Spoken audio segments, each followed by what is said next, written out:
This ESPN podcast is brought to you by Geico. 15 minutes could save you 15% or more on car insurance. Visit geico.com. Get ready to embrace debate. First Take starts now. Coming up on the First Take podcast, how impressive is LeBron's run to the NBA Finals? Plus, will the Warriors move on to the Finals tonight?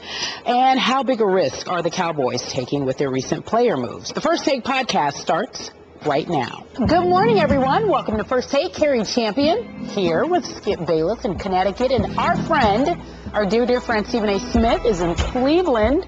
How are you this morning? What's going on? Good morning. How y'all doing? We're doing great. How are you doing, Skip? I'm doing wonderful. I'm doing wonderful. I obviously worked till late last night, but it was worth it. Obviously, watching LeBron get back to the NBA Finals, it was a nice scene here in Cleveland. You witnessed history. So, my man Turtle, also known as Jerry Ferrara, is going to be on the show a little later, and he was at the game last night and texted me, "I just saw Stephen A." And I was like, I don't want to hear that. I don't care that I see him everywhere. I see him on SportsCenter, and now I have to see him face to face again. I must confess, it did touch my heart for all the fellas, for Entourage to come over to me to get, they saw me, they spotted me, they gave me a big hug. I really appreciated the love. It touched me. Yeah, I told you. My man Mark Wahlberg wasn't there. That's my favorite. That's my man right there. He's actually my man, but that's okay. Are you guys friends? Yes, Actually, Turtle told me you guys were texting back and forth at the game yesterday. I do know about that, and only because of Tom Brady and the Patriots being a friend of mine. Time out. Turtle told me you guys are best friends. Yeah. You were texting him last night or not? With Turtle? Yeah, he said you told him to get on the flight and get here. I did, and they left at halftime, and they were back in New York City before the end of the game. Smart move. All right. Well, he's on the show today, Stephen A. Your buddy is here. Mark Wahlberg is not. That's his buddy. We'll talk about Turtle. And Jared Dudley will join us in just a few moments as well to talk about the games, the finals. Also, we'll talk about LeBron James. Again, he's playing his 5th straight final. He's the first player to do so with 2 different teams. We'll discuss the different storylines surrounding LeBron and the Cavs. It's huge. But let's move on to our very first topic, obviously focusing on LeBron. Cavs swept the Hawks in the Eastern Conference Finals, and for the second time in franchise history, they head to the finals courtesy of LeBron James. His former teammate, who was with him in the finals last year, Dwayne Wade, tweeted the following: "Congrats to my brother King James on 5 straight finals appearances. A lot of people have no idea how tough that is." LeBron on the win. To be able to sit at one point during the season and see us at 19 and 20 and watching my team struggle, me sitting out 2 weeks. They wanted Coach Blatt fired, saying we needed another point guard. Will LeBron and Kyrie be able to play together? And so many storylines was just happening at that point in time. And for us to be sitting at this point today, being able to represent the Eastern Conference in the finals, it's special. It's very special. All right, so he says it's special, very special, Stephen A. He talked about the different storylines since he's been with the Cavs. How impressed were you with LeBron's playoff run? Well, I was incredibly impressed, but to be quite honest with you, it doesn't have as much to do with the playoff run as it does with the entire season. All the things he articulated, it really stands out in my mind. To come there, I was here opening night, Skip, when they obviously went up against the New York Knicks. They actually lost that night. But to see from little kids in the streets celebrating, to elderly citizens literally crying in the streets of Cleveland because they were so happy he was back, to see the impact that he had on the community and in particular the local economy, the way that this city, this area had been resurrected simply because of his arrival. I was never caught up in the Savior has returned and all of this other stuff. But there were people, Skip, that literally, Skip, Kerry, literally came across like a Savior had arrived, because that's how bad it was for them when he was gone. And then to go through the season that he went through, where they're 19 and 20 at one point, where they're under 500. Like he said, people are talking about David Blatt needs to go. He's a rookie coach. They're wondering if LeBron and Kyrie can coexist. LeBron was the de facto GM as well as the de facto coach, and what personnel were they going to be able to get? And even once they got a Mozgov and Iman Shumpert and J.R. Smith, how are they going to be able to gel? To see it all come together, to see them play like a team, to see them get along with one another so well.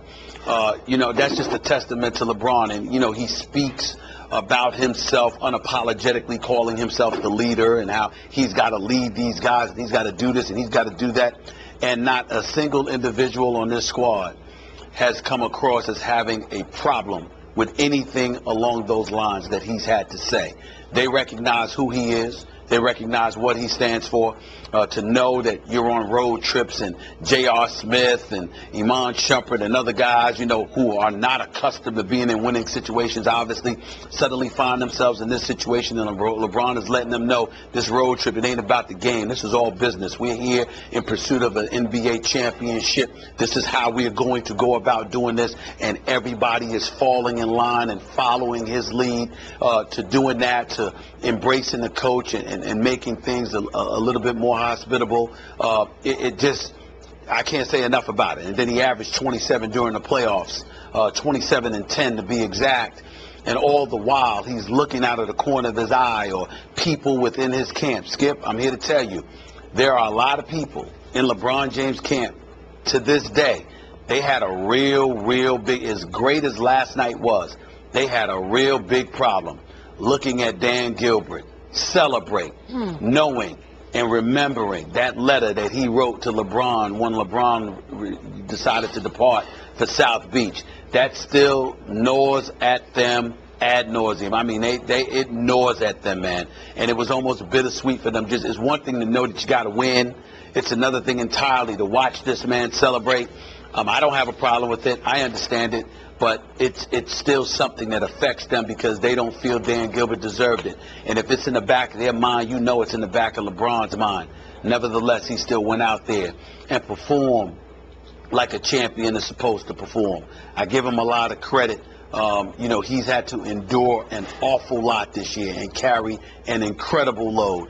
And knowing that he had to do all of that and to still end up here back in these NBA Finals is a testament to his greatness. And I think you got to give him props for that. Okay, so I'm going to try to answer the question that Kerry asked. And I loved all your big picture thoughts, but we're going to get to a lot of those in a little bit on the show. So forgive me for not responding directly to what you're talking about. I really agree with your Dan Gilbert point that you just made. It was turning my stomach to watch it last night. I was only watching TV. But I'm going to talk about just LeBron's playoff run, not the season, but just the playoff run, because I believe that in the big picture, the basketball gods finally smiled on LeBron James just through the playoff run. Because I said yesterday, and I believe it more today than I did even yesterday, I think this was the easiest trip, the easiest road to an NBA Finals I can remember in all my time of covering the NBA. And again, LeBron was dominating through this time. I take nothing away from him and his leadership that you just alluded to. But when I look at the road, I look at him getting to go up against 40 and 42 Boston in the first round, and obviously that was a sweep. Obviously the Eastern Conference much weaker than the West. Obviously, an Oklahoma City featuring a Russell Westbrook would have been a better playoff representative than the Boston Celtics, obviously West versus East. And then they did play the Bulls. You were bullish on the Bulls before the season started. I thought they caught the Bulls at the right time when Gasol was fighting his hamstring issue, and I thought the Bulls were troubled. It seemed like Derrick Rose was every other night. Is he or isn't he going to be able to go with his two knee issues? And then at the end, it was LeBron versus Jimmy Butler. I'm sorry, Derrick Rose versus Jimmy Butler. Little soap opera understory, backstory there, and the Thibodeau versus management backstory. And even you said, finally in Game 6, it looked like to you that the Bulls just flat out quit at home. So it was a troubled Bulls team. Yet they did have to win one of those first two games without JR, and I thought that was a big deal. And LeBron did hit a huge shot to end Game 4 and turn that series back around. So I give him huge credit. I just don't think the Bulls were at full mental and physical strength at that point. And then here came the Atlanta Hawks. And you made the point that if John Wall is healthy, we probably wouldn't have seen the Hawks in the conference finals. But the Atlanta Hawks, they not only did they get injured, but I think they got exposed as regular season overachievers. What they did was spectacular during the regular season, but I don't think it was indicative of how good they were because they weren't that good. And then, as you well know, Game 1, DeMar Carroll hurts his knee, and then it comes out last night that he was fighting a turf toe issue that during the regular season would have kept him out for 3 or 4 weeks. So he was basically playing on one leg. Then in Game 2, Kyle Korver, the best percentage three-point shooter in the league this year, their best weapon, their nuclear weapon, obviously we know what happened with Dellavedova, and he's gone in Game 2. So they were basically gone in Game 2. Now we look on the other side. LeBron had his share of injuries, except I think they might have been fortuitous. I made the point to you yesterday.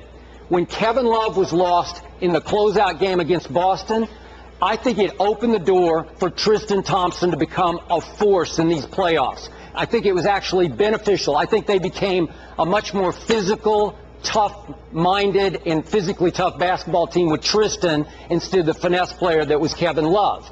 Then Kyrie, Game 2 against Boston, he hurt his foot, which then led later to the knee tendonitis. And we just heard LeBron saying the whole thing of, could we ever play together? This is just my 2 cents, Stephen A. Through the Eastern Conference, I think it helped LeBron James that Kyrie was limited. It turned Kyrie into a spot-up shooter, and we know they've got a bunch of those. And LeBron got to go back to his role of playing quarterback, point forward, running the show, initiating the offense, and they became the #1 offense in the playoffs, ahead of Golden State with Kyrie running the show. I'm sorry, with LeBron running the show over Kyrie. So I think it all blended together better and was helped by those injuries. So everything fell together, and we're about to talk about this in our second question, but this team is playing at an extremely high level without Kevin Love and with a limited Kyrie Irving. So I think everything came together for LeBron. It came together, but to answer the question directly, Skip Bayless, is like, it's hard to say and speak in such definitive terms when you take into consideration Boston, Chicago, and Atlanta as your competition throughout the playoffs. Boston was completely overmatched. We understand that. In the case of Chicago, all you need to know is look at the Chicago Bulls today. There's actually strong speculation by the national media that Tom Thibodeau, its coach, is being held back, from getting other job opportunities. They won't make a decision about what they're going to do with them because they want these other jobs to get filled so he doesn't get to go and work anywhere else. Well, Skip, if they're displaying this kind of animus towards him now, could you imagine how it was when they were playing throughout this regular season and throughout the playoffs? That's a very dysfunctional atmosphere in Chicago. So then you have that. And then, of course, you have Atlanta, who was simply overmatched to begin with. But then when you combine the fact that Carroll got hurt, and then after that, Kyle Korver went down, and then, you go into the overtime in Game 3 before falling, you just look at a situation right now where you give Cleveland some credit, but at the same time, alluding to what you said, the real test comes in the next round. Yep, I agree. Because there's no one that you have faced that's going to compare to what the Golden State Warriors are bringing to the table. Yep. And I'm saying Golden State, yes, I am being presumptuous for all of those folks in H-Town. Yes, I am. Yes, I am. You're telling us where we're going. We're going to Golden State. Yes. Yeah. All right. Got it. It's a wrap. I already made. By the way, my flight arrangements have already been made. Oh. My hotels have already been booked. Okay. It's already been booked. I haven't even considered Houston. I haven't even considered it. Well, let me get on it, because mine aren't. Let's move on to the next topic, unless you want to make a final point, Skip. The Cavs have never won an NBA Finals game, but they are just 4 wins away. Imagine that, from bringing a title to a city that hasn't seen one since the Browns won the title in 1964. The next opponent in the finals, Stephen A. says, is the Warriors. The Cavs split the 2 games with the Warriors during the regular season. So you just talked about how great they are. What chances do you give the Cavs against the Warriors, Stephen A.? Literally, Skip, Kerry, are you ready for this? I'm ready. Literally 50-50. Oh, boy. I will not make a decision until next week. It is that much of a toss-up to me. I just look at it from the perspective that if you're the Cleveland Cavaliers, here are the pros and the cons. First, the pros. LeBron James. All right. You have the best player in the world. And it is entirely possible, because we have seen it happen before, that the best player in the world could be the best team. In the case of LeBron James, his kryptonite primarily has been Tim Duncan. Let's just call it what it is. Dallas was a misnomer. It was Dirk Nowitzki who put on a show. He is 7 feet and could shoot like Larry Bird, for crying out loud, at least at the time. So we're talking about Dirk Nowitzki. Ain't no shame in losing to him. But in the end, what it comes down to is that you have LeBron James. You definitely should win the battle on your front line. A combination of Thompson, along with Mozgov, definitely should handle Andrew Bogut, okay? Let's just get that out the way. So you look at it from that perspective, and you say, okay, they can get physical, they can crash the boards and rebound, and as a result, that combined with LeBron can really, really change the tenor, because, again, this is not a guy that's going to jack up a bunch of perimeter shots. LeBron is going to get to the hole. There's no question. He's going to be looking to attack the basket. And that obviously works come championship time if you don't have a Tim Duncan down in the low post waiting for you. When he went against Dallas, he not only had Dirk Nowitzki, but he had to worry about Tyson Chandler. Unless Andrew Bogut elevates his level of play, which is possible because Andrew Bogut can play. He's no scrub. But the point is that I doubt that will happen. So you got that issue going on. Those are your pros. The cons are JR, Iman, all of these guys, very proud of what I've seen from them. Mike Woodson, the former coach of the New York Knicks, Skip, called me last night immediately after the game to tell me to extend the congratulations to them because he's so proud of his former players. But I got to tell you something. Those guys, along with Dellavedova, I don't know if Cleveland has the depth to deal with what Golden State is going to throw at you. Steph Curry's pulling up the minute he walks past half court, it seems. Klay Thompson is no slouch. He's averaging 19 points throughout these playoffs on 45% shooting. By the way, Steph is at 29 points per game, shooting 48% from the field, 44 from three-point range. This brother's just on another level. And then we got to think about Barnes and Iguodala.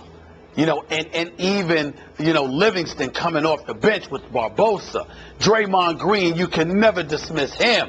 And that rough rider that he is. They legitimately go 8-9 deep in Golden State. They have length at every position. And it is entirely possible that they will take Bogut out the game, go small, all right, with somebody like Draymond Green and those and playing a 5, it really could cause you problems if you are Cleveland. So it's really a toss-up right now. I'm not making a prediction until next week, but I am looking so forward to these NBA finals because these conference finals have been a dud, and I sincerely doubt that that's going to be the case. If Golden State and Cleveland meet, which I expect to happen, I think it could potentially be a final for the ages, and I'm not making my prediction until next week. To echo your initial point, you said this is over, that Golden State is clearly, you've made all your reservations, it's Golden State or bust for you. Yes.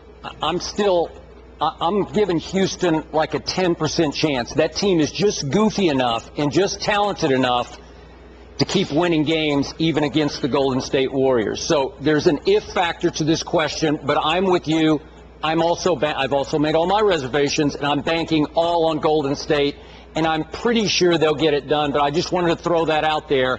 This team did come back, as we keep bringing up, or at least I do, from 3-1 down against the Clippers. You're at 10%, I'm at 5%. Okay, yeah, fine. I'll throw 5%, yeah. Okay, so here's where I am on a potential Golden State versus LeBron. 3-4 days ago, I would have said Golden State in 5. After what I saw even last night, even against what was left of the Hawks, I've upped mine now. I got it Golden State in 7. I want to reserve the right to change that next week as you do. You know, you're on 50-50, and we'll make our predictions sometime next week as we head to the finals.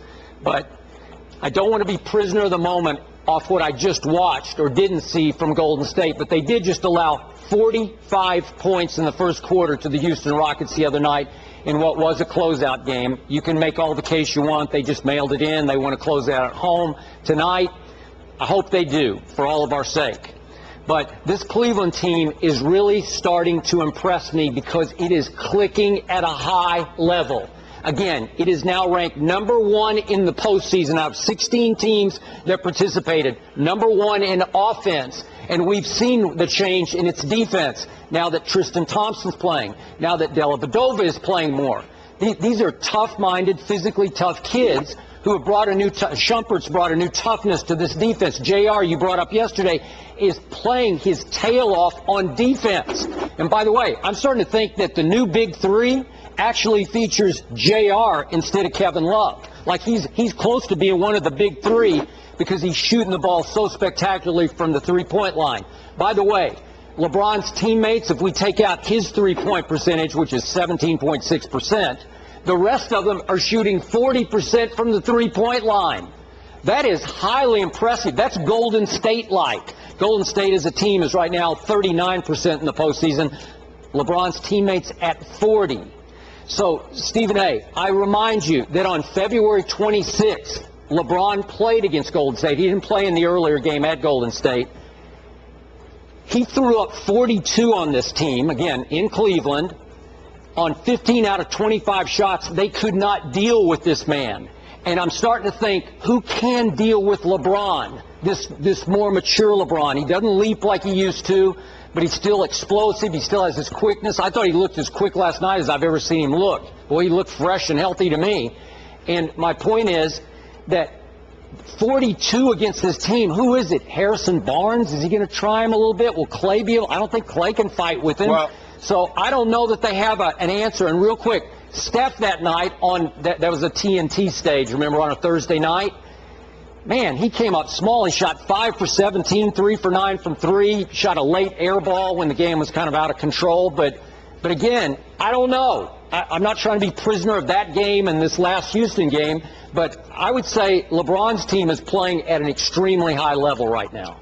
You're absolutely right, and that's why I'm 50-50 right now. But here's the thing that I think makes it very, very interesting, Skip. There are two sides to this. On one side, you have Golden State.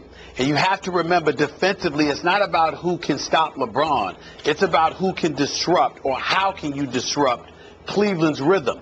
1 minute you can have Draymond Green on LeBron. Maybe. Another minute it could be Iguodala. Another minute it could be Harrison Barnes. Another minute it could be Klay Thompson. We all know that no one is going to stop LeBron, but they give you different looks where it can disrupt your flow. So even if he's getting his, it disrupts the flow of Cleveland's offense, which could be problematic. On the plus side for Cleveland, winning last night gives them 9 full days off. Yep. That gives Kyrie 9 full days to heal. And I got to admit to you, to me, one of the biggest elements of my prediction is the health of Kyrie Irving. Because if Kyrie Irving were 100%, I don't give a damn what the circumstances are. I'm picking Cleveland. I'm picking Cleveland. And all day, every day. If Kyrie Irving were 100%, and I can pencil that in, that he can go and he'll be able to go for a series, I'm not picking against LeBron and Kyrie. I'm not doing it. The problem is, when you got a right foot injury and a left knee injury, I don't know what you're going to be able to do. Even on 9 days rest, Skip, once you step out on that court, we talk about you going up against Steph Curry, bro. I mean, you ain't playing just anybody. This is Steph Curry, the reigning league MVP. And so that is where my concern would lie, because I need to know what the status of Kyrie Irving is to be definitive and finite about Cleveland's chances. He will not be 100% even after 9 days off. He has a serious foot injury that could require some kind of off-season procedure to fix, from what I'm being told. So I would not expect that. You'll probably get him about like he was last night, but he could probably play more minutes. He needs to be better than last night. I'm talking about in terms of how he's moving. 9 days rest. Maybe. And 9 days of treatment. Kyrie Irving should be better than he was last night. So our ESPN BPI Basketball Power Index, as of this morning, still has Golden State as a prohibitive favorite over Cleveland. Gives them a 72% chance. But I'm here to say that I appreciated you making this earlier point. I thought the shot of the playoffs for LeBron James was made by, you could argue, his best friend in the world, by Chris Paul. Remember the shot that beat my Spurs in Game 7? Arcing it up off Tim Duncan. Remember this one? I'll never forget it. It's close to being the Ray Allen shot. Not quite, but it hurts me almost that deeply. That shot changed the whole playoffs because clearly it eliminated the Spurs from LeBron's path. As we know, he's struggled against the Spurs. They should have beaten him all 3 times they played him in the finals. Ray Allen stopped that, as we know. But now LeBron psychologically knows the path is clear. There's no Duncan. There's no Coach Pop out there. In this Golden State team, as powerful as it was during the regular season, when our stats show it had statistically the 4th best regular season in basketball history, as great as they were, this is their first time, man. And on this stage, LeBron won't be afraid of them. You know, he won't shrink back from them. It's interesting that you brought up San Antonio, Skip, because on my way here to this studio, I was just with Pop. Literally an hour ago. He was here obviously supporting one of his proteges, Mike Budenholzer, the coach of the year, did an outstanding job in Atlanta. Was here supporting him. He was here last night, so just thought I'd let you know. Okay. You got it. That's it? That's all we got? You just hung out with him and said hey? No, I don't share my conversations with Coach like that. Well, Pop. He don't like me calling him Coach. He likes me calling him Pop. All right. The answer to the question everybody wants to know. LeBron, what's your decision? In this fall, man, it's very tough. In this fall, I'm going to take my talents to South Beach and join the Miami Heat. Miami Heat. That was the conclusion you woke up with this morning. That was the conclusion I woke up with this morning. His talents are now in Cleveland. LeBron James finished the Cavs' 4-game sweep over the Hawks, averaging 30 points, 11 rebounds, 9 assists per game. The first player in NBA history to have 30, 10, and 9 in a playoff series.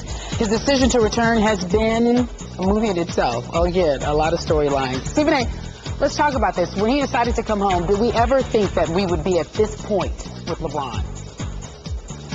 What do you mean at this point? That he'd be on his way going to the NBA Finals.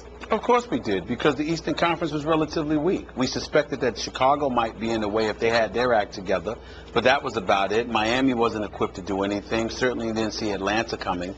The Washington Wizards just seemed to be a player or two away. And the rest of the Eastern Conference wasn't even worth mentioning. So it's not that big of a surprise that Cleveland was here, especially since half the basketball world thought they would be at this particular juncture, meaning in the NBA Finals, if for no other reason by default. So I wouldn't say that it was a surprise at all. It's not really that big of a surprise that they're here. Stephen A., I'm going to hark back. You weren't quite on the show yet, full time, as I recall. This is July 9th of 2010. That is correct. And obviously what we just saw happened the evening before. And I came in here to do the show, and we had several media people on from Cleveland. We had Brian Windhorst on, as I recall, and they were all saying that at that moment I could be elected mayor of Cleveland. Obviously, I had been occasionally a LeBron critic, and all of a sudden, as you recall, the night before, Cleveland fans were burning his jerseys in the streets of Cleveland. And there was a backlash unlike any I think I'd ever seen against an athlete. And I don't think it was against LeBron personally. It was just against the fact that he had suddenly jerked the rug out from under his Cavaliers fans who had supported him so almost blindly and loyally for all those rough years in Cleveland. Obviously, they'd been swept by the Spurs in the finals. And it was one of those moments where the way he did it, where he, as you recall, he did not inform Dan Gilbert before he informed the public. So Gilbert sort of heard it. I can't remember, Steve, did he call him right before? Maybe he called Dan Gilbert right before he went on TV to make the announcement. But Gilbert was furious. You alluded to it in our opening segment. Gilbert attacked LeBron. Was it that night or maybe the next? It was that night. It was that night. Yeah, that's where you don't get sinned, It was literally minutes. Yeah. I had broken the story, then ultimately it came out, he confirmed it, and then minutes after he made the announcement, Gilbert went ballistic. Ballistic on him. And I thought that bridge just got burned all the way to the ground, maybe down into the ground, because it was a nasty attack on LeBron James. Help me out. I'm trying to go off the top of my head here about what it featured. Did he accuse him of sort of quitting against the Celtics? Did he quit? Yes, he did. Yes, he did. So he attacked him as a player. He attacked his manhood. He did. He attacked his character in every way. He did.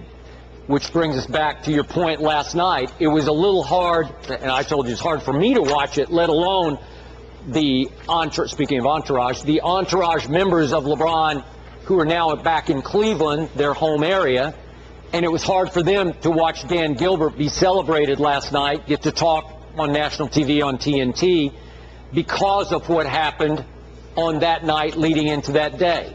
Now, on the show, I never blamed LeBron for going to South Beach because Dwayne Wade, as you know, he's one of my favorite. He's been my favorite player for a long time. But I thought, why not?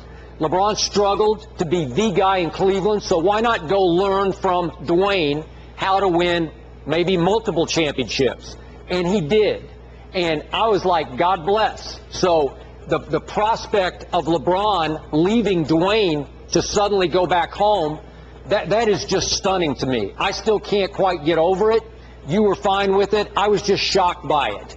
And again, Dwayne has been nothing but supportive publicly, but I've thought that privately he still has to be a little bit hurt that LeBron left him to go back home. He's got his injury issues. We know what happened, although I thought they were starting to come together at the end of the year before Bosh had his ailment and was lost. So when we go full circle back to this day right now where LeBron is not only back in good graces, he is the king of Cleveland again, and they are back in the finals. Well, it's a little hard for me to sort of wrap my mind around all this happening this quickly. Well, my apologies, because I didn't realize that that's where we were going. I mean, I thought we was being asked about them making it to the finals. But in terms of everything being about Cleveland, let me be clear. I was shocked because even when I had heard that he was going to go back to Cleveland, weeks prior to him announcing it, I didn't believe it. I refused. I came to you and told you. You did. I'm hearing he's going back. I don't believe it. I can't believe he's leaving South Beach. And guys still can't believe it. But what I try to tell folks within his inner circle was remember this. You had Dan Gilbert capitulating to a lot of things to appease him prior to him leaving Cleveland. And the problem wasn't with Dan Gilbert as much as it was some other personnel, not to mention players on the roster with the Cavaliers. LeBron didn't feel like he was a part of a family. Yep. He felt backstabbed. He felt people were talking about him behind his back. He felt like he was being betrayed and that he couldn't trust people. And that had a lot to do with people that did not include Dan Gilbert. Yep. But in the end, and then Dan Gilbert, with the practice facility being built near his home in Akron and all of this other stuff, he capitulated, access to the private jets and all of this other stuff. This dude did a lot. And for him to find out, Dan Gilbert found out LeBron James was going to Miami on television. Yep. Dan Gilbert did not know. Yep. And so what I try to say to them is that, listen, the letter was unforgivable, inexplicable. He went too damn far with that. There's no question. And I'm not going to sit there and say that this is cause for an investigation or anything like that. But I'll even bring up the Reverend Jesse Jackson in this regard when he said that Dan Gilbert came across sounding like somebody who was a plantation owner. That's really how he went at LeBron James. He really went at him like that. And what I said to folks was, he's clearly wrong. There is no doubt about that. And it was practically unforgivable. But let's also keep in mind that he didn't just react because LeBron left. He reacted because he felt completely used and completely played, and it was culminated with him finding out about LeBron going to Miami via television instead of him having a face-to-face and LeBron telling him man-to-man what kind of decision he was making. So LeBron did have at least a little bit to do with that, and that cannot be escaped. Okay, so correct me if I'm wrong, but to sum this up, it seems to me that when LeBron did go back last summer to Cleveland, he basically took over the whole franchise. He became the unofficial head coach, in some ways the unofficial general manager. He became the unquestioned leader of the team. He made a lot of moves. You know, he obviously was able to attract a lot of the veteran free agents himself. And it's not that he won in spite of that owner who looked like he had burned the bridge and attacked him. He won independent of that owner. You see what I mean? That's how I look at it. He won independent of the owner, but let's not negate. Listen, here's the bottom line. Dan Gilbert is going to stand by David Griffin, the GM, who honestly, Skip, has done a good job. Well, he really has done a good job. He pulled off one big trade. All right, so then, and David Griffin is going to stand by David Black. Now, I don't believe it's at the expense of LeBron, meaning if LeBron wanted him out, he's going to keep him. But he would fight to keep him, and LeBron is not the type of person that's going to come out and say, I want him gone. He's the type of person that would just be quiet and be out of the loop and won't return their phone calls. Nevertheless, I don't think that's something he's going to try to do now with these guys heading to the NBA Finals. I think it's safe to say that Black should be safe for now. But in the end, what it comes down to is that if you're LeBron, you went back to Cleveland, had nothing to do with Dan Gilbert. It had everything to do with the area, the people, your friends, your family, your loved ones, and Dan Gilbert isn't worth them. And that's the difference. You don't see LeBron walking around showing an abundance of affection towards Dan Gilbert. But at the end of the day, he gets his check from Dan Gilbert, but Dan Gilbert pretty much is pretty good about staying out of his way. And LeBron is able to embrace everything around him, and that's more than enough to offset whatever feelings he may have. And not only that, LeBron is a fair-minded dude, and he's a big boy. He plays by big boy rules. That's the past. It happened. I'm big enough to move beyond it. That's how he is. J.R. Smith tweeting the show right now, Stephen A., and he says, it's for Skip. Is Skip ever going to give us credit for anything? Yes. J.R. and Iman Shumpert both said that to me last night after the game, Skip. They asked. They said they don't want to. Iman Shumpert said, quote, I don't want to hear bleep out of Skip Bayless tomorrow morning. You tell him, give us our props. That's what Iman Shumpert said. And JR was like, damn right. Absolutely. That's what he needs to do. I forgot to tell you that. I'm sorry, Skip. Let me see. In our opening segment of this show, I actually went so far as to say that I now consider J.R. Smith the newest member of the Big Three, replacing Kevin Love. That's pretty great for me to say, right? But he might have sent the tweet before you spoke, and then we just got it. Oh, I thought Kerry just said he just tweeted. He tweeted during the first debate, so it was happening while the debate was happening. So while you were talking. Then I upped my prediction from Golden State in 5 to Golden State in 7 because I said this team is clicking at a high level, in large part because of the three-point shooting that features mostly J.R. Smith, who's playing hellacious defense on top of the offense. Skip. So I didn't know he was tweeting this, but maybe he should wake up before he tweets. Skip, before you run your mouth and go on a tangent. I'm not running. I'm just speaking the truth. They actually like you. Oh, okay. That's their way of saying, just give us our props. They did not insult you, Skip Bayless. They actually, like they were just saying, they expect the great Skip Bayless to give them their compliments. That's all. You're supposed to take it with a smile on your face instead of getting all sensitive and fall like you're somebody talking about the Spurs. Okay, so I don't have to put a smiley face at the end of my soliloquy if he didn't put one at the end of his tweet. He did not. However, love you, JR. I do love that Iman Shumpert did a little rap for us. That was nice. Did he tell you about that, Stephen A? Oh, he did not tell me about that. Okay, it's a surprise. He did not tell me about that. It's a surprise. It's also another compliment to said show. Geico presents Strange Savings Stories. Astronomers detected an interstellar transmission. It stated, Geico, 15 minutes could save you 15% or more. The implications were staggering. Was the cosmos telling us we could all save hundreds on car insurance with Geico? Or did their radar merely pick up a signal from the nearby Rufus and Clyde's morning show? We may never know. Geico. 15 minutes could save you 15% or more on car insurance. So the Cowboys picked up Randy Gregory, who failed a drug test at the Combine. Greg Hardy, you may remember, suspended for 10 games for domestic violence.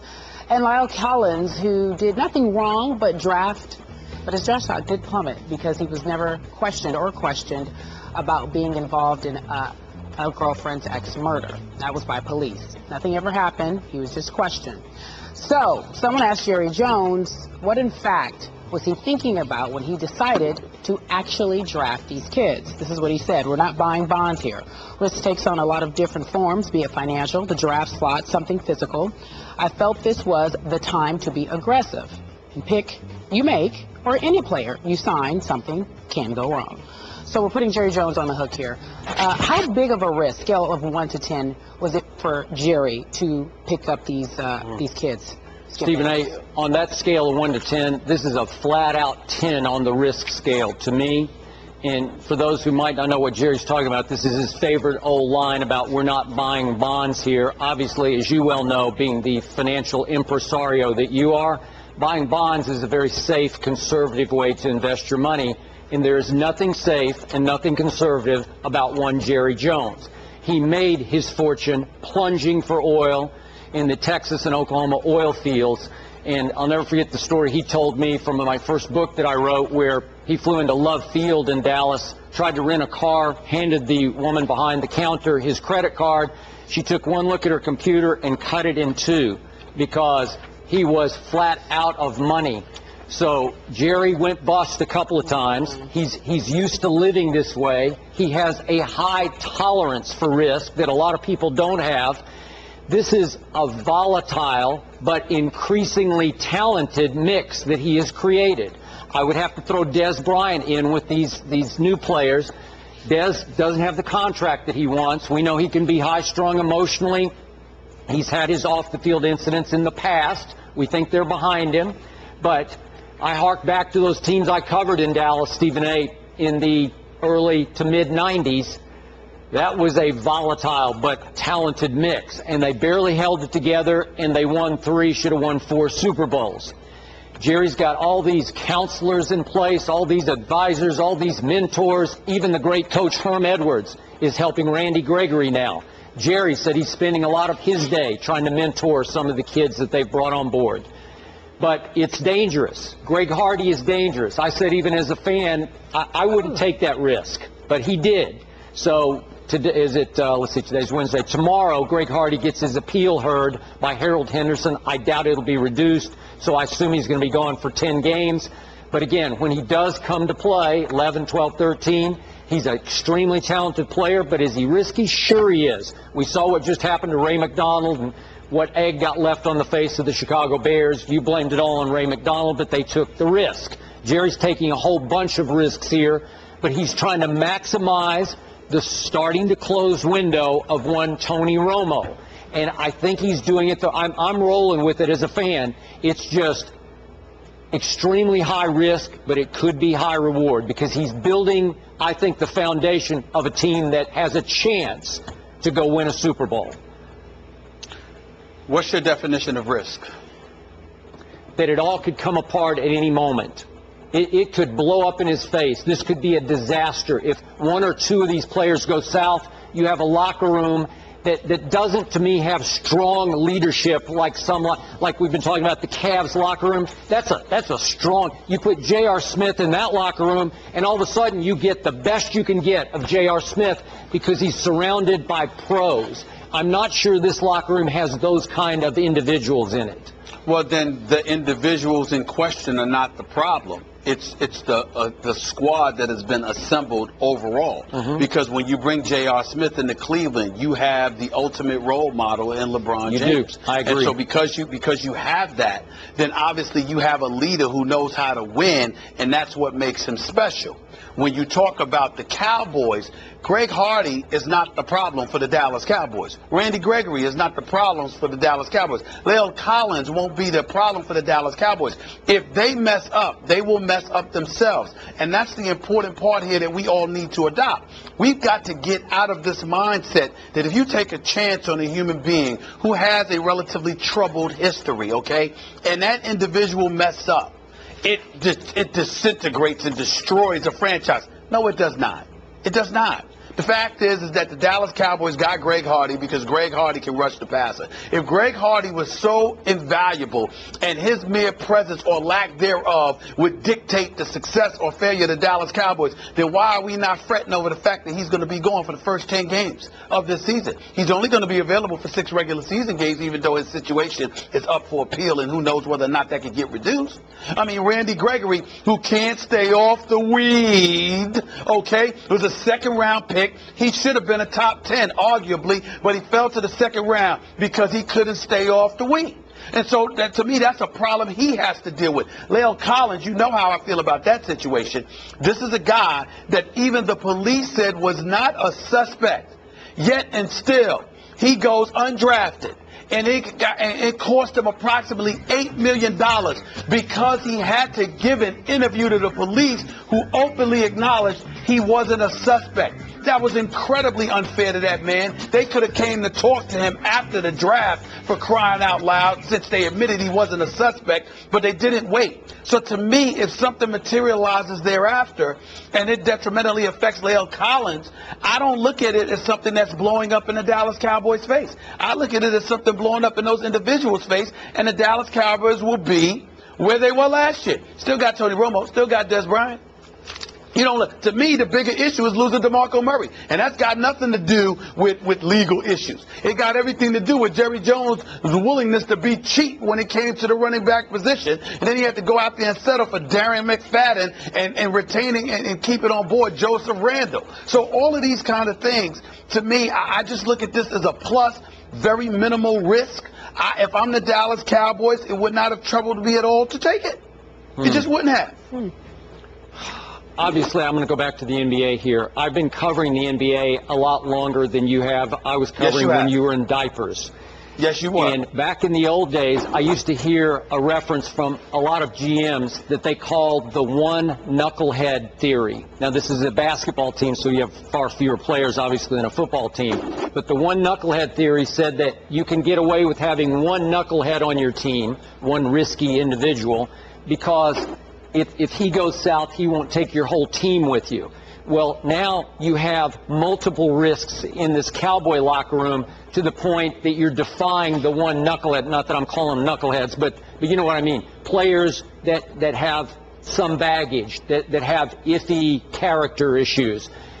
It could all, once it goes south, if you start to lose games, that they can all come apart quickly. There's not a bedrock of character built up in this locker room. So I'm saying if it goes north right from the start, because Romo to Dez is almost unstoppable in that receiving core, then it'll all work. And the talent is starting to feel like 1990s Dallas Cowboy talent. So if it gets off on the right foot, this could really be a big home run for Jerry Jones. If it doesn't, it could come apart, and that's what he used to drill and bust on oil wells.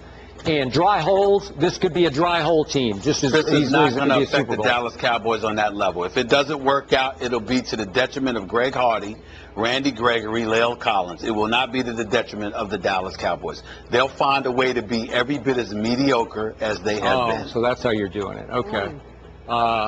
I would disagree with that, because I would say the team as assembled right now is going to win the NFC, as I told you yesterday. Okay. I think if they're going to win it, they win it even if those three don't produce for them. All right, NBA veteran, friend of the show, Bucks forward Jared Dudley's here. Jared, you've been busy. Been working. I know. Are they paying you for this? I saw you on every show this morning. I'm an intern today. If Stephen A. Jared is here, he's interning for the day. What up, bro? How you doing, man? I'm good, sir. How you doing? All right. Thanks for coming on the show. We have somebody on the show who actually knows basketball. Already. All right, so listen, last time you were here, you're going to Paris. Yes. Now you're headed to the DR. But before you do all your vacations, talk about some basketball with us. We want to talk about a couple of things that happened last night. There's a ton of storylines with LeBron and the Cavs. But let's talk about them sweeping the Hawks. How surprised were you by that? Very surprised. The Hawks, to me, was the most consistent team in the East. 4 All-Stars. With the Kevin Love injury and obviously Kyrie being hobbled, I thought that it would be, 4-2 Cleveland. But it shows you what LeBron can do in the playoffs. And obviously a couple of injuries with DeMar Carroll and obviously Kyle Korver. But injuries are part of the game. Kevin Love wasn't there, and so kudos to LeBron. Okay, quick follow-up. If they were healthy, the Hawks, you give them any chance? Not a chance to win the series, but a chance to win a game or two. You saw the Hawks. It takes you a couple years to go far in the playoffs. They lost twice to New Jersey. I think it was twice to Washington. And Washington, if they had John Wall, could have been a longer series. So they're not at that level, and it's tough to get that level going against LeBron. You got any questions for Stephen A? Stephen A, any questions for Jared? No, I'm just looking at when you look at this Cleveland squad outside of LeBron, what impresses you most about them, Chris? For me personally, once they got that Mozgov trade, for me, it took him to another level. His size, it lets LeBron get on the break a little bit more. And then the injury to Kevin Love, I know this might sound crazy, but they actually got a little bit better. And the reason why is because of the development of Tristan Thompson. Defensively, they can switch the pick and rolls you've seen against Teague. His offensive rebounding, Kevin Love is a great rebounder, but he doesn't rebound outside of the area. Tristan Thompson goes from side to side. He keeps the ball along, and someone like J.R. and Shumpert, good players in New York are excelling at such a higher level because LeBron makes everyone better. We're talking about Dellavedova here. Dellavedova, a scrappy kid who's playing phenomenal, and it's big. That's because you have LeBron, and LeBron is showing you his maturation. He shot the ball 37 times. When's the last time you've seen LeBron do it? He's doing everything he needs to do to take this team to the finals, and I think he's up against a huge, tall task ahead of him, but we'll see. So, speaking of that task, early gut feeling if in fact we see Golden State in Cleveland. I picked the Warriors before the playoffs started. Yeah, I did. I thought overall they were the best team. I thought their bench was phenomenal all year. Steph Curry, to me, the most improved superstar, and Draymond Green. Steph Curry's the best player, but the heart is Draymond Green. For his defensively, him able to switch, him getting those defensive rebounds and pushing it. That team knows their role like most teams. Bogut doesn't get obviously the credit he deserves. I'm going to say, if I do a prediction, I'm going to say Warriors 4-2. But that being said, if LeBron somehow willed his team and Kyrie was Kyrie, then it wouldn't shock me. But I'm going to go with the Warriors still. LeBron scored 42 on this team at Cleveland on February 26th. I do remember that. Steph Curry played poorly. I do remember that game. Yeah. And LeBron can do that. Let's be honest. He's done that before. I just think the home court advantage. What are they, 45-5, I think, including the playoffs? It's tough to do that. So I'm gonna give the edge to the Warriors. You say Bogut doesn't get the credit he deserves. Why is that? Because he does the ugly things. He does the holding, setting illegal screens that don't get called. He's the offensive rebounding. He's not going to be the star. He's the I don't want to football term like the kicker making the last kick. He does the stuff that the old lineman, the top blocks. Jared Dudley. I don't know why I keep calling you Chris. Jared. Yes, sir. Jared Dudley. I apologize. This guy can make free throws. Jared, am I to understand that you are sitting up here on national TV? You took time out of your busy schedule. Yes, sir. Traveled to Bristol, Connecticut to come on this show and praise and support Andrew Bogut. Is that my understanding? No, sir. No, not just Bogut. I'm just making sure. No, Curry and the Thompson, they get all the glory.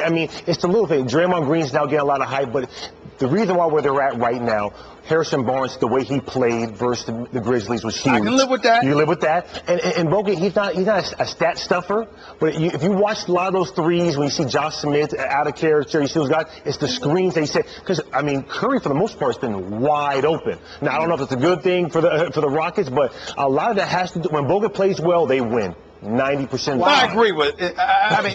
Is it fair to say that they win when he doesn't play well? Because they did win 67 games. Are you trying to tell me that the 67 games they won was because Andrew Bogut played well? No, but I tell you this, though. If they don't have Bogut, they don't win the championship. Wow.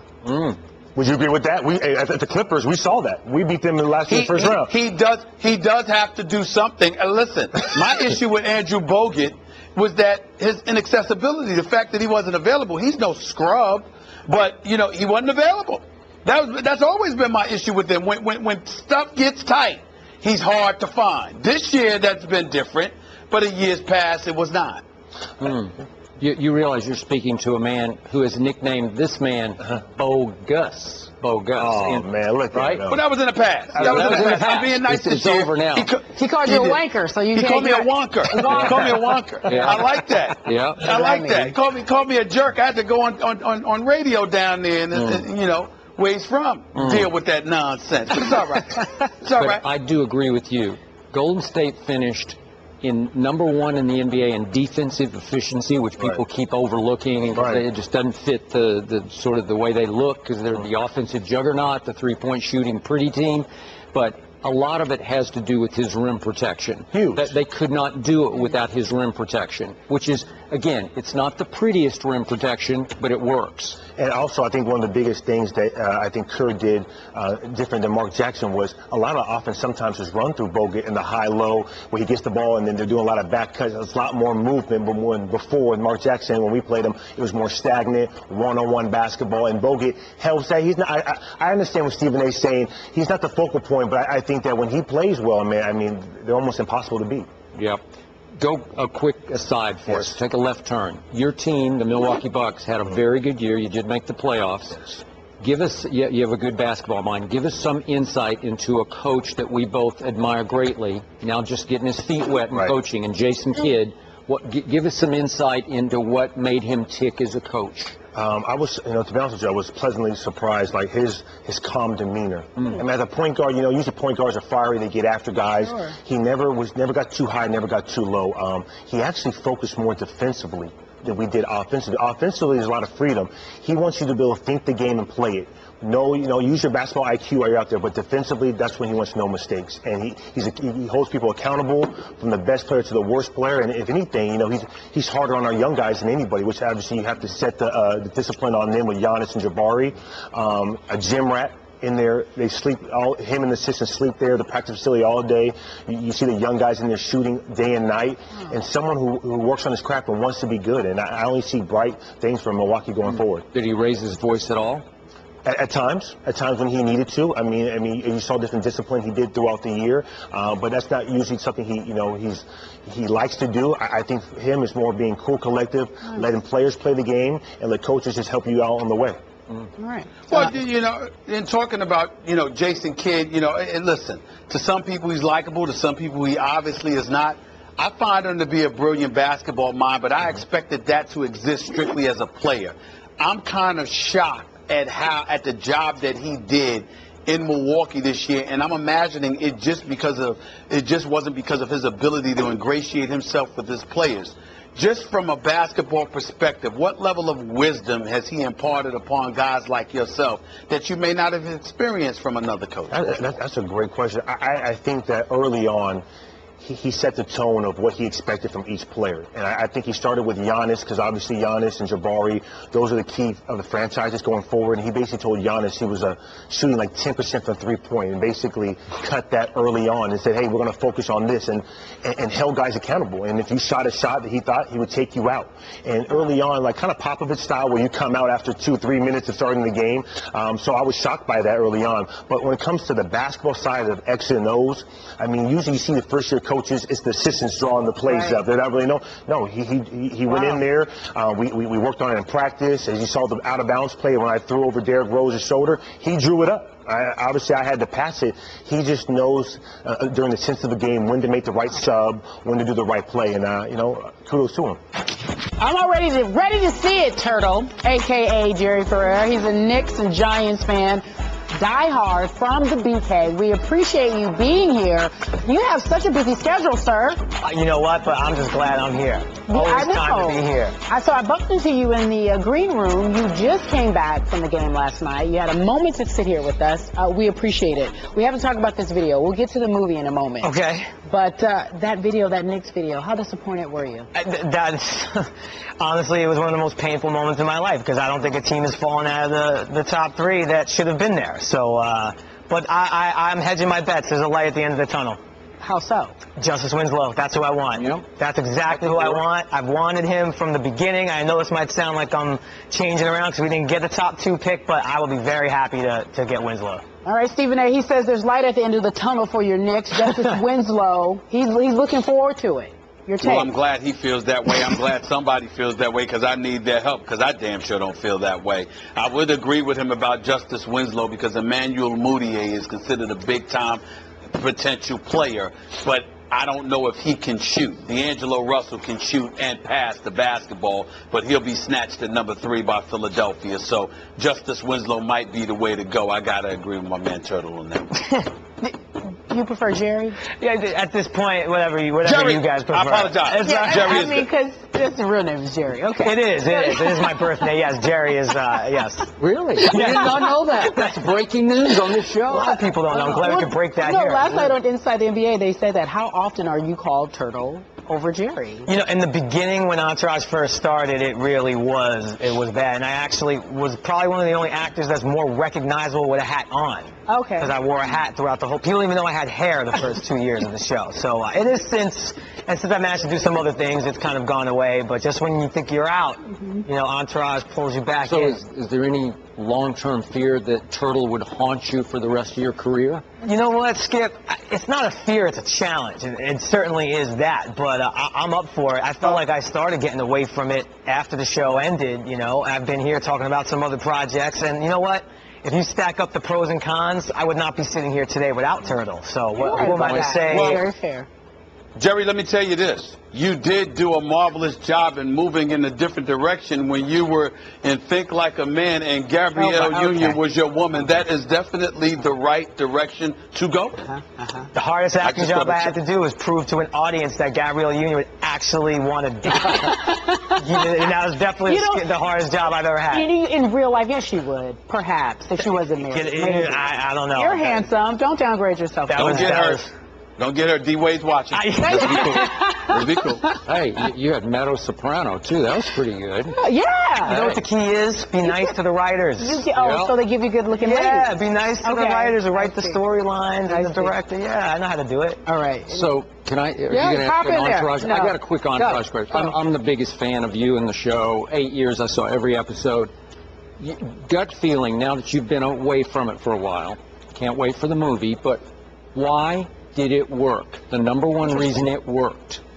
To me, it really boils down to friendship. Because I think there has been a lot of shows that have tried to get inside looks at whatever the entertainment industry was or is, and it's just kind of empty. I think the fact that we snuck into a party that maybe we shouldn't have been in, and yeah, like the pecking order doesn't change, and you'll see it in the movie. You know, my character's now a multi-millionaire through Mark Cuban, and he's still the driver. Like the pecking order doesn't change, the loyalty doesn't change. It didn't matter which one of them made it. They were all going to go along on this ride. And they're just 4 relatable guys who really shouldn't be in these extraordinary circumstances. But off camera, there's some real friendship going on. There. I mean, that's the thing. I spend my personal time with these guys. So the fact that I actually get to show up and call it a job and get paid to act with them, it's not even appropriate to call it a job. All right, never mind. So let's talk about the movie then, if we're going to do it. Okay. Okay, so Ronda Rousey beat you up. How long did you last? Because that's I don't want to say how long I last because that's a story point in the movie. I can tell you how long I personally would last, and it would not be 30 seconds. I think I could maybe just, move around for about 12 seconds, and then once she gets me, it's over. It looks amazing. So very true to the series, or are you guys doing some surprise storylines, obviously? Look, there is definitely a big surprise, and I'm excited for people to see, and it's toward the end of the movie that if you don't feel good after you see, I got to shut up because I'm always I'm the victim of saying too much. Yeah, there's a great moment at the end, and I think for Entourage fans, and if you're new to the show and now the movie, it will be a really good moment, and it translated really well. It's a great movie. It worked out better than I even thought it possibly could. Wow. Okay. I was a little surprised. Stephen A., any other questions for Jerry? No, I wanted to get back to this. I'm ready to get back to the sports. I mean, I'm going to watch the movie. There's no question about that, and I'm a fan of all of those guys. But we've only got this guy for a few minutes, so I definitely wanted to get back into some NBA items personally. Go ahead. Let's do it. Before we get into these finals, Yes. I must ask you, how painful has it been to experience what we've been experiencing with our New York Knicks? For you personally, I mean, I don't know if I even want to see Phil in city limits right now. That's how I'm feeling right now. Help me. I just change my attitude about this. The feeling is like just walking around and constantly having a void in your life, to be honest. And even like being at the Cavs game last night and seeing JR and Shump, and I literally said to Shump, "We miss you in New York," and he kind of like laughed at me a little bit. And it hurt. It's like watching your ex-girlfriend with the next guy she's dating. It's an awful experience. Wow. Yeah, you're literally watching them thrive. I mean, they're in the finals. Do you know what I would have given to see them with Carmelo Anthony in the finals? A lot. It's the only sports franchise I have that has not ever won a championship for me, and it torments me every day. Okay, so why do you think they're thriving in Cleveland? I for a while was trying to figure out how the Cavs could beat the Warriors, and I don't want to assume anything, obviously, with the West. All I will say is being there last night, I have not seen this kind of look that LeBron has in his eyes right now, and they are just clicking. And I actually think the losses they've experienced with Kevin Love and Kyrie being hurt has only brought them closer together. I just got a funny feeling he is a man on a mission right now. I just do. I just really do. And I believe in stories, and I just feel like that would just be one of the best stories in sports, certainly of the year, if not in the last few years. So you saying Cavs in 7? You know what? Yes, I am. That would be my pick right now. Just off what you saw last night. You know what? It confirmed what I was seeing on TV. I thought I was seeing it, and then also I've never seen LeBron play in person. It was my first time. Oh. And you see him post up on TV, and it certainly looks effortless to a degree, but even just seeing the way he was moving around some of the guys. I mean, to me, with this first sequence where he blocked the shot, got the rebound, no look to Mozgov, I'm like, oh my, that might be game over. The crowd just went bananas. He just looks like he's in such control.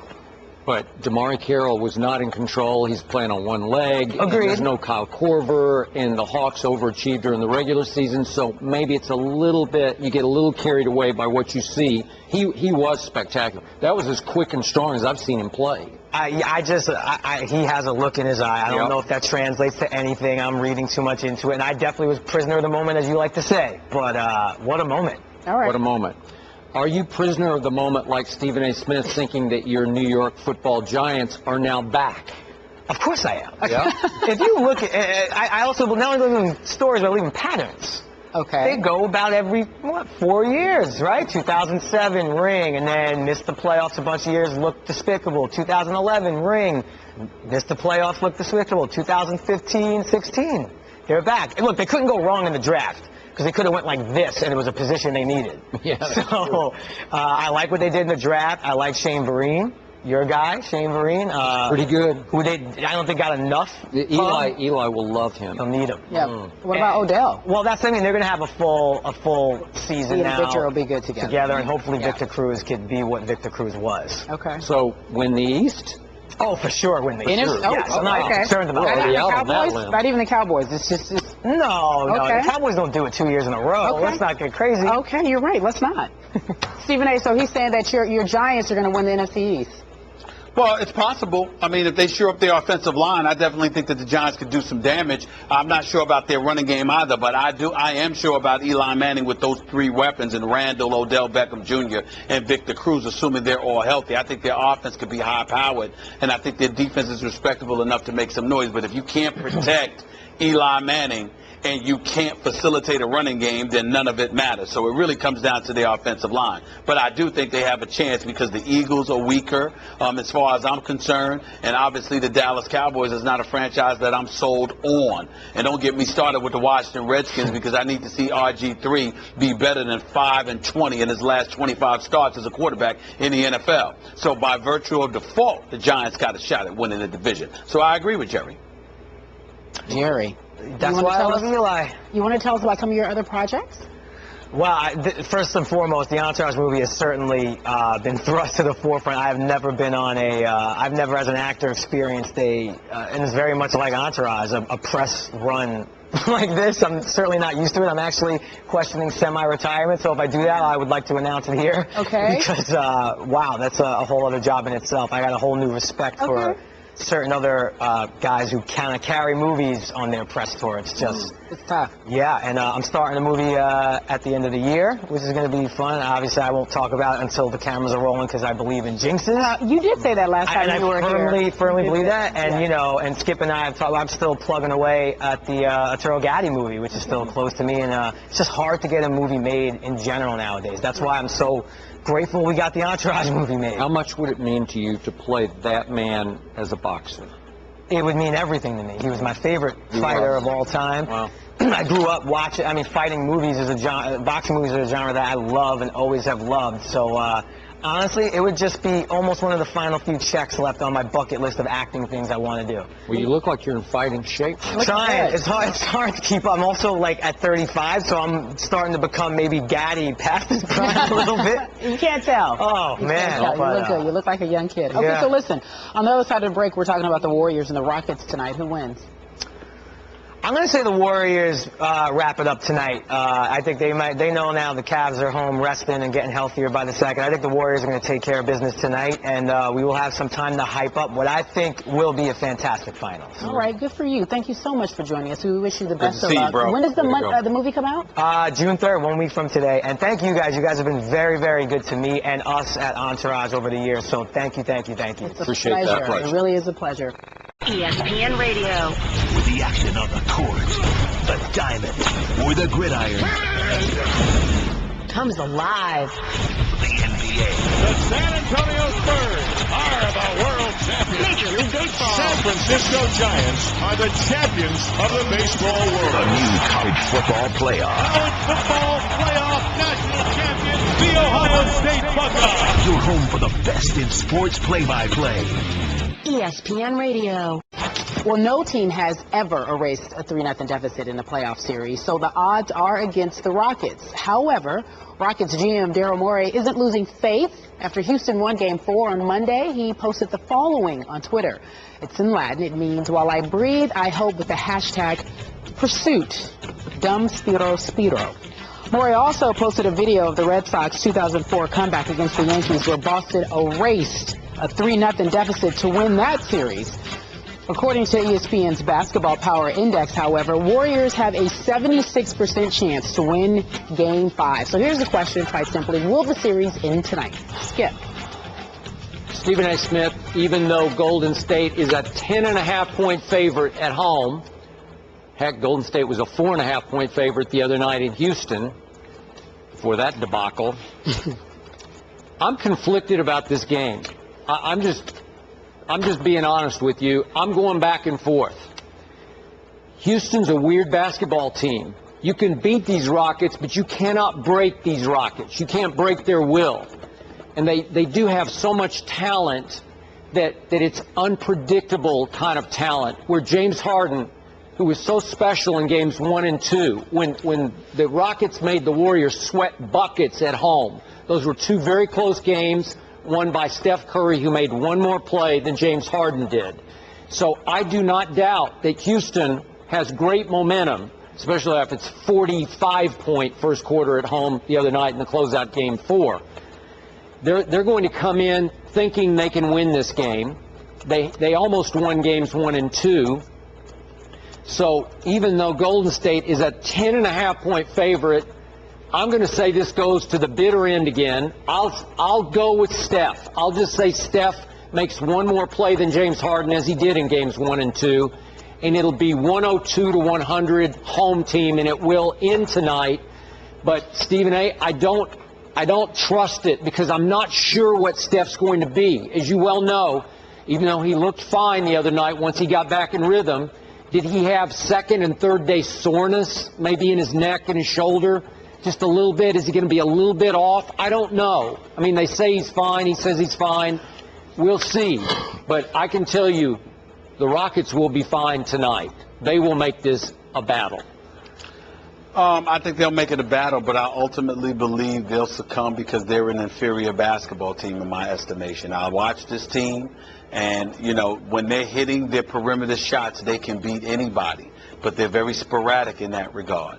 I think they can make things very interesting. I'm assuming that Steph Curry is going to be well, but I also think that if they don't win tonight, if the Warriors don't win tonight, they will be back in Golden State for a Game 7. I don't believe they're going to go to Houston and win a Game 6. So I think they have to win tonight. I think they recognize the urgency of the moment, and I think they're going to respond in kind. I think that Steph Curry's going to be okay. I think Klay Thompson, when Steph was out, finding his rhythm, I think it's helped him immensely, and I think that he'll be fine. I also think that Harrison Barnes will make his presence known as well. I think the combination of all of that things, along with the desperation of knowing they need this series to end because they don't need to give a Houston Rockets squad that much light. I think they'll be in attack mode. I also think they'll attack the basket. I'm assuming that Dwight Howard is going to get in foul trouble. I think all of those things are going to play a role, and ultimately it will lead to Houston's demise. I'm picking the Warriors to win this game, running away with it late in the fourth quarter. Really? So you got it? They'll win handily at the end. I'm just saying that it's going to be a nip-and-tuck game until, let's say, the last 4 minutes or so, and then Golden State will pull away, probably win by about 12. Well, as you well know, the Rockets aren't the Hawks, so this is going to be a much tougher closeout to me than what LeBron faced at home last night. This Houston team, I give it respect. I give it props because it did come back from the near dead against the Clippers. Again, the Clippers aren't the Warriors.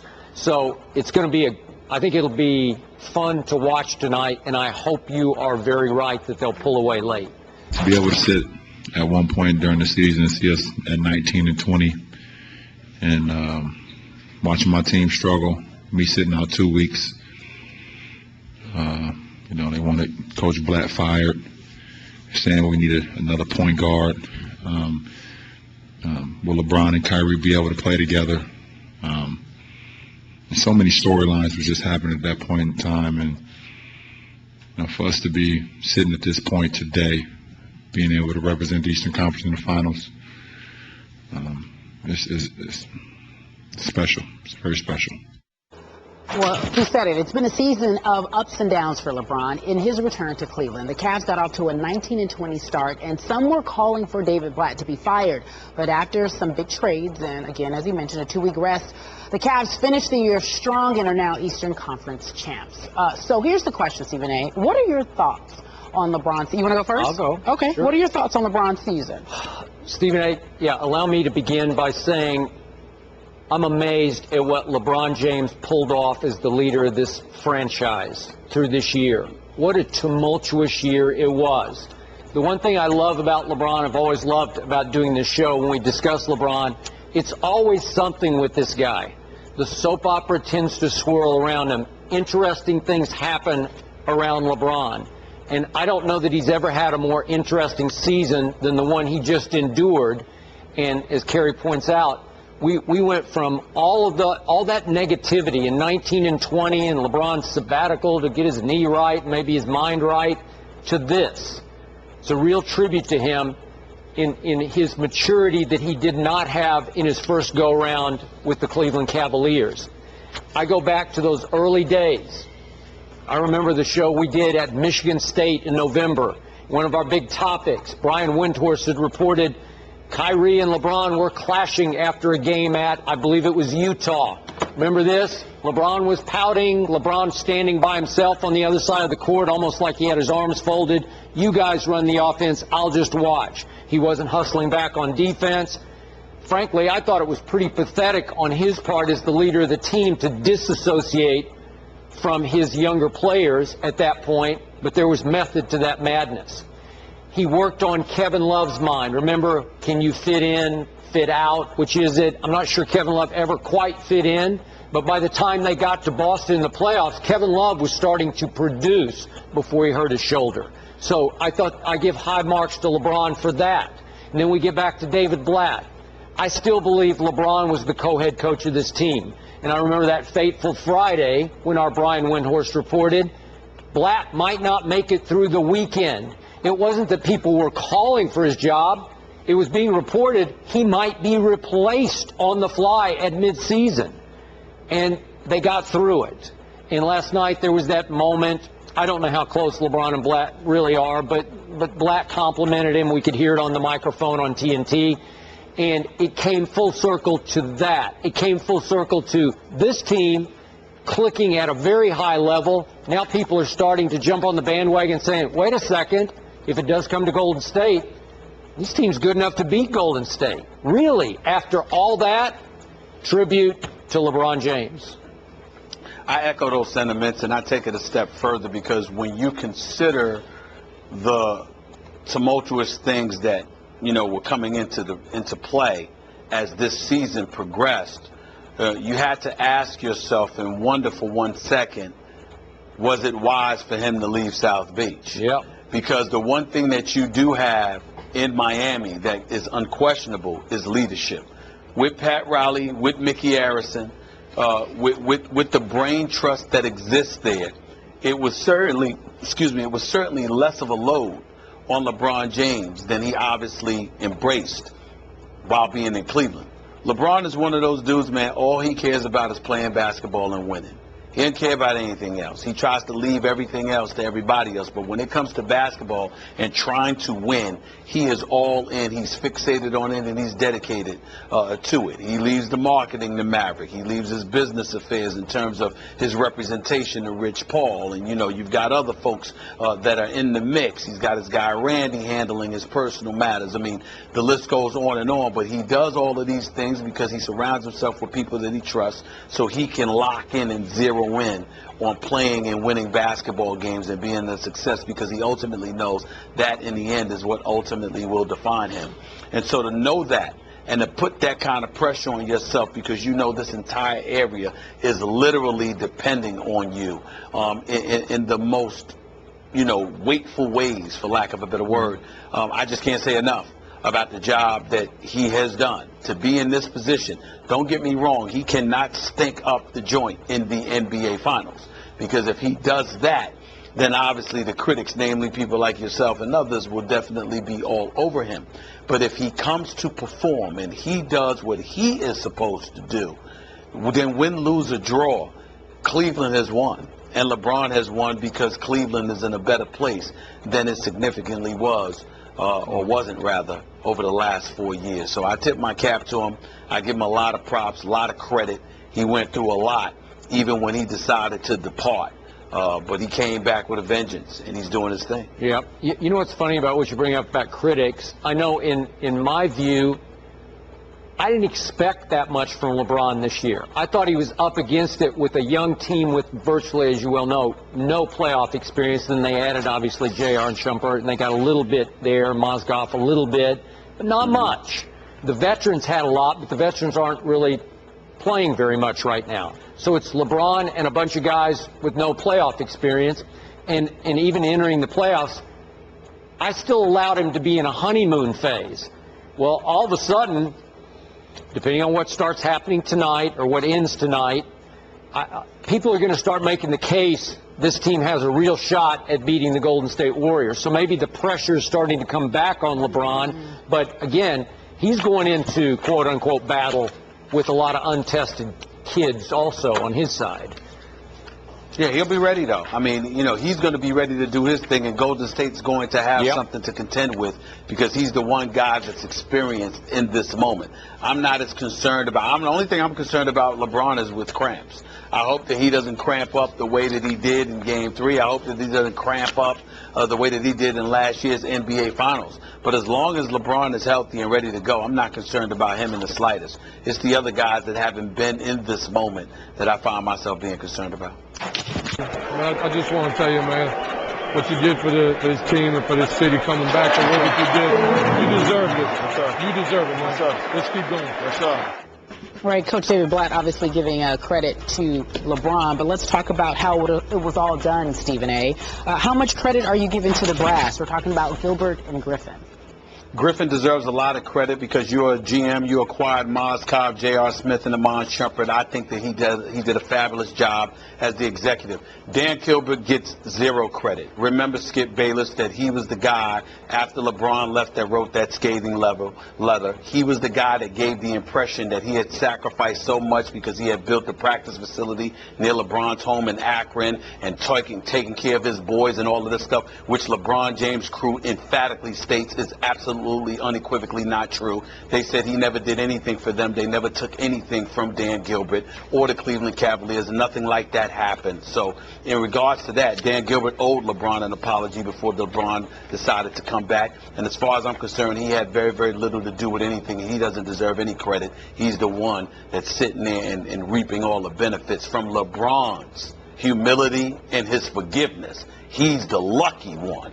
Okay, but David Griffin deserves some credit. Okay, I'm going to have to be fair here and give Dan Gilbert some credit if we're talking about acquiring those three players, because in the past he has always operated as at least an assistant GM, if not a co-GM. And remember, he brought in David Griffin from nowhere. Nobody knew who he was. He's a former PR guy. You know, like, and I thought Dan Gilbert brought him in so that Dan Gilbert could continue to be pretty powerful and operate as the assistant GM. Was the assistant GM in Phoenix, though. But go ahead. I know what you mean, but he came up through there. He's like an intern. You know, he has no basketball background whatsoever as a player whatsoever. So Dan Gilbert had something to do with that one trade you're talking about, acquiring those three players. That changed everything. That changed the way they played defense, and it made them the #1 offense in the postseason. So a little credit. I get what you mean off the court. He deserves no credit for bringing LeBron back to Cleveland, for sure. Right. Yeah. That's all I'm saying.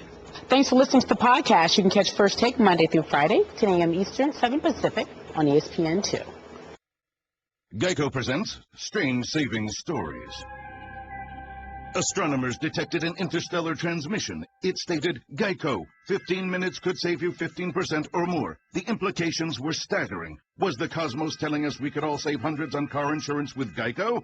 Or did their radar merely pick up a signal from the nearby Rufus and Clyde's morning show? We may never know. Geico, 15 minutes could save you 15% or more on car insurance.